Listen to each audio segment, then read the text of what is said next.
¿Se imaginan llamar al plomero porque las tuberías del fregadero, además del inodoro, están trancadas y este no consigue destaparlas?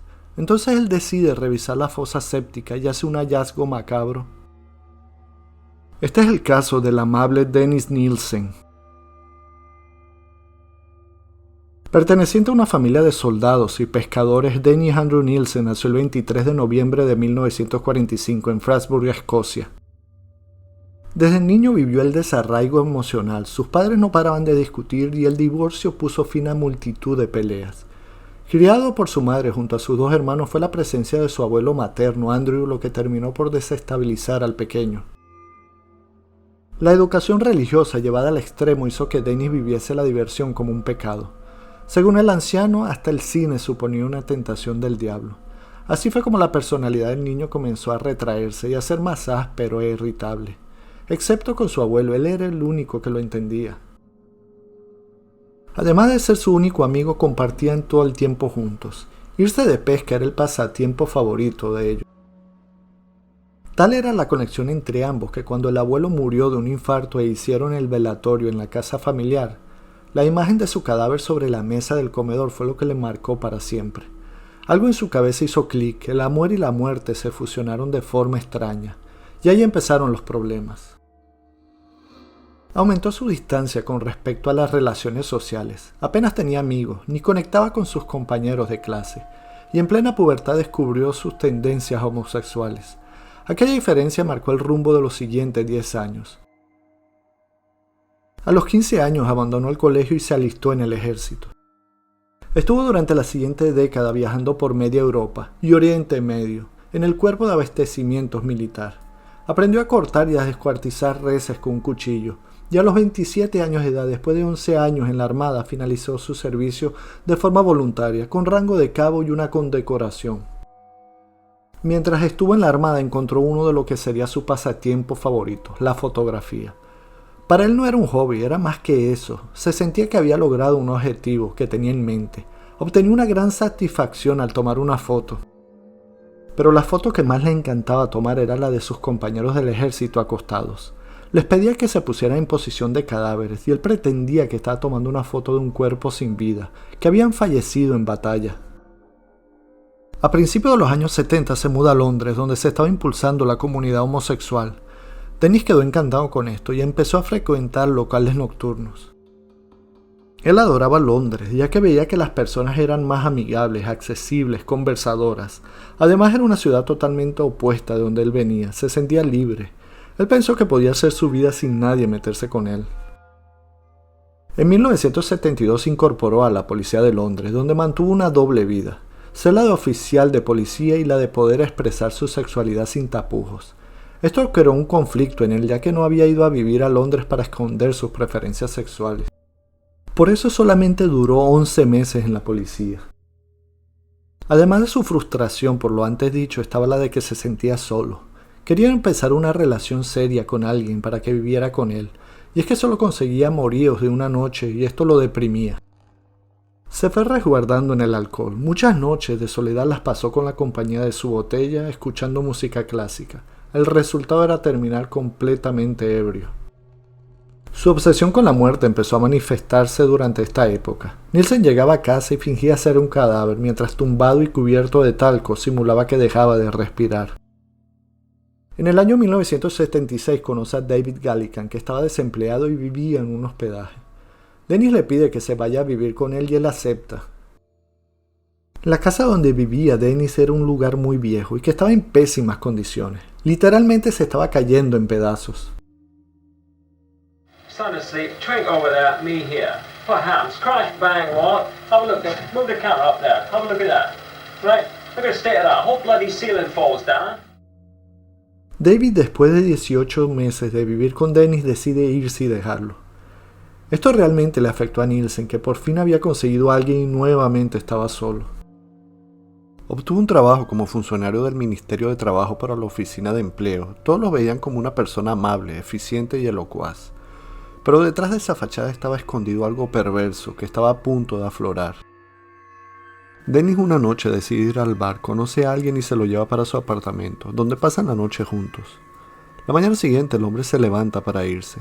Dennis Nielsen trata de evitar que se vaya, pero este lo empuja y ya preparándose para irse, Dennis toma una corbata y lo estrangula. Nielsen quedó asombrado con la fuerza que tenía y cómo había incapacitado a esta persona hasta acabar con la vida de él. Una vez asesinado, Dennis bañó y vistió el cadáver, lo tumbó en la cama y se durmió abrazado a él. Una semana después levantó las tablas del suelo y lo escondió durante 8 meses. Transcurrido ese tiempo quemó el cuerpo y lo enterró en el jardín de su vivienda. Aquella experiencia lo asustó y se autoconvenció de que no volvería a pasar, pero sucedió de nuevo. Casi un año después, un turista canadiense llamado Kenneth se cruzó en la vida de Dennis. Estaba en un bar y el asesino se le acercó. Pasaron un buen rato bebiendo cervezas. Se ofreció a hacerle de guía por la ciudad y terminaron comiendo en el apartamento de Nielsen. Todo parecía ir bien, sentían atracción mutua, pero Dennis volvió a tener miedo de quedarse solo. Sabía que Kenneth terminaría regresando a su país y no lo podía permitir. Aquellos sentimientos eran los mismos que le surgieron con la primera víctima el año anterior. De pronto Nielsen agarró un cable y terminó estrangulando a su invitado. Una vez muerto hizo el mismo proceso que con el anterior. Lo lavó, vistió y durmió con él. Al día siguiente metió el cuerpo en un armario y al regresar del trabajo lo sentó en una silla de la cocina y comenzó a fotografiarlo con su cámara Polaroid. Quería tener un recuerdo suyo en distintas posiciones. Durante 2 semanas Nielsen convivió con el cadáver de Kenneth en una rutina que incluía ver la televisión o comer en la mesa. Cuando llegaba la noche lo ocultaba bajo el suelo. Durante los siguientes 2 años Dennis continuó seduciendo y asesinando a hombres. Matar se convirtió en un hábito, en una costumbre imparable que combinaba con su trabajo diario en la oficina de empleo y con sus salidas nocturnas. Todo aquel que cruzaba el umbral de su puerta no salía con vida. Pero a medida que pasaba el tiempo los cadáveres se acumulaban bajo la tarima de la casa. Algunos troceados, otros metidos en maletas, ya no podía vivir de esta manera. Antes de mudarse a otro apartamento, Nielsen hizo un par de hogueras para eliminar cualquier resto. Creía que después de aquello terminarían los asesinatos, nada más lejos de la realidad. Año 1981 y ya en su nuevo apartamento continuó con lo que ya se había hecho un hábito. Algunos apartamentos de la zona empezaron a tener problemas con el drenaje. Varias tuberías de desagüe estaban bloqueadas. Por eso llamaron al plomero. Al no encontrar el motivo de la avería decidió echar un vistazo a la fosa séptica del exterior. Cuando quitó la tapa, un olor pestífero lo echó para atrás. Iluminó la zona con su linterna y vio una especie de capa blanquecina y viscosa. Algo de sangre y decidió bajar. Al acercarse se topó con trozos de carne putrefacta y cabellos adheridos. Se trataban de los restos de un cadáver. Inmediatamente llamaron a la policía y empezó la investigación. Comienzan con los interrogatorios de las personas que vivían en el área. Pero faltaba uno de los residentes. Era Dennis Nielsen, que solo llegaba después de las 5 de la tarde. Dennis por fin aparece. La policía le dice que vienen por las tuberías bloqueadas. Nielsen sarcásticamente responde que desde cuándo a la policía le interesan las tuberías tapadas. La policía acompañó a Dennis hasta su apartamento. Apenas este abrió la puerta salió del apartamento un olor nauseabundo. Los investigadores le dicen que estaban ahí porque las tuberías estaban bloqueadas por restos humanos. Nielsen responde: Dios mío, eso es horrible. El oficial le ve a los ojos y le dice: ¿dónde está el resto del cuerpo?